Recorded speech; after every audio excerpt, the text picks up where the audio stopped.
Strategy हमने देखी थी स्ट्रेटेजी बिल्डर में, बुलिश के अंदर जाके बुल पुट स्प्रेड। अब बुल पुट स्प्रेड स्ट्रेटेजी क्यों लगा रहे हैं? क्योंकि हम सेलर बन के काम करना चाहते हैं और सेलर की प्रोबेबिलिटी ऑफ विनिंग ज़्यादा होती है। जिसके अंदर हमने क्या करा, जब हमने बाय डिफॉल्ट लगाई तो एक पुट सेल हो रही है पहले स्ट्राइक, जैसे आपने देखा पुट सेल हुई, और उसके बाद हम एक पुट बाय करेंगे। अब पुट बाय क्यों कर रहे हैं? सिर्फ पुट सेल करता तो मुझे प्रॉफिट यहाँ पर दिख रहा था लिमिटेड और लॉस अनलिमिटेड, लेकिन अनलिमिटेड लॉस को बचाने के लिए मैंने पुट बाय करी, इसकी वजह से मेरा लॉस डिफाइंड हो गया और प्रॉफिट भी डिफाइंड हो गया।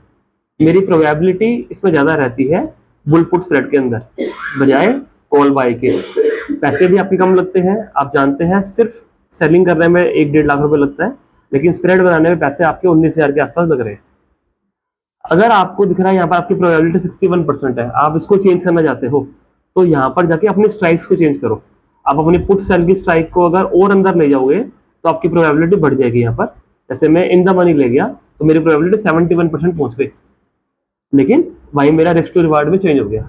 सिमिलरली अगर मैं स्ट्राइक को जाके इन द मनी के बजाय ओटीएम ले जाऊंगा तो मेरी प्रोबेबिलिटी यहाँ पर और ज़्यादा चेंज हो गई, 49% पहुंच गई। तो जितना ज़्यादा मैं अपनी स्ट्राइक्स को चेंज करूंगा, मेरा रिस्क टू रिवार्ड चेंज होता रहेगा। कभी मेरा प्रॉफिट चेंज होगा, कभी मेरा लॉस चेंज होगा, कभी मेरी प्रोबेबिलिटी चेंज होगी। मुझे करना क्या है? मुझे अपने दिमाग में सिर्फ एक चीज़ डालनी है कि मैं ट्रेडिंग कर रहा हूँ और ट्रेडिंग एक प्रोबेबिलिटी का बिजनेस है। अगर मैंने एक स्ट्रेटेजी बनाई कोई भी, एक सेकेंड, अरे यार,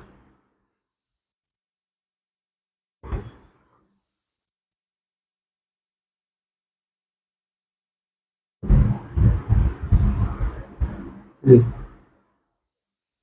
फॉर एग्जाम्पल अगर मैं किसी भी जगह पर शेयर को बाय कर रहा हूँ, वहां पर अगर मैं कोई स्ट्रेटेजी बना रहा हूँ, तो मेरा सिर्फ एक ही पर्पस होना चाहिए, और वो पर्पस ये है कि अगर बाजार में ऑपरेटर बैठा है और मेरे खरीदने के बाद वो शेयर नीचे आ गया तो मेरा लॉस ना हो, उस टाइम पर मेरा स्टॉप लॉस छू के वो ऊपर ना चला जाए।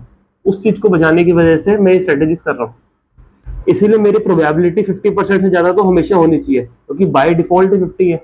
अगर मैं इसको घटा के 40 कर दूंगा, 30 कर दूंगा तो वैसे ही कम हो गई। तो 50 को बढ़ा के मुझे 60 और 70 तक कर दूं तो बहुत बढ़िया है, नहीं तो 50 भी चलेगी। और 50 होने के बाद मेरा वहां पर स्टॉप लॉस तो कोई है ही नहीं, पोजीशन मेरी हेज्ड है। तो अगर बाजार नीचे गया और बाद में ऊपर आ गया तो मैं बच जाऊंगा। सिर्फ इतना सा पर्पस है। तो जब भी कोई बुल पुट स्प्रेड की स्ट्रेटेजी बनाए, उसमें आपका रिस्क टू रिवार्ड भी अच्छा रखें। अगर आप बाय डिफॉल्ट भी यूज करते हो तो आपको अप्रोक्सीमेटली 60% की यहाँ पर दिख रही है। आप इसको क्या कर सकते हो, प्रॉफिट लॉस सही करने के लिए 50% तक कर लो। यहाँ से हटा के इसको अंदर करके देखो तो आपकी यहाँ पर स्ट्रेटेजी में आ गया अप्रोक्सीमेटली 68% पहुंच गया, लेकिन यहाँ पर प्रॉफिट कम है, लॉस ज्यादा है। फिर से अगर मैं इसको चेंज करूंगा यहाँ पर, तो अब मेरा प्रोबेबिलिटी 50% आ गई और प्रॉफिट और लॉस और चेंज हो गया। इसको बस डिफॉल्ट चेंज करके देखो, आपका फोकस इस चीज पे होना चाहिए, प्रोबेबिलिटी 50% के आसपास हो, प्रॉफिट या लॉस सही हो, और मुझे सिर्फ स्टॉप लॉस से बचना है। पोजीशन हेज रहेगी, मेरे पास समय कब तक का हो जाएगा, एक्सपायरी तक का।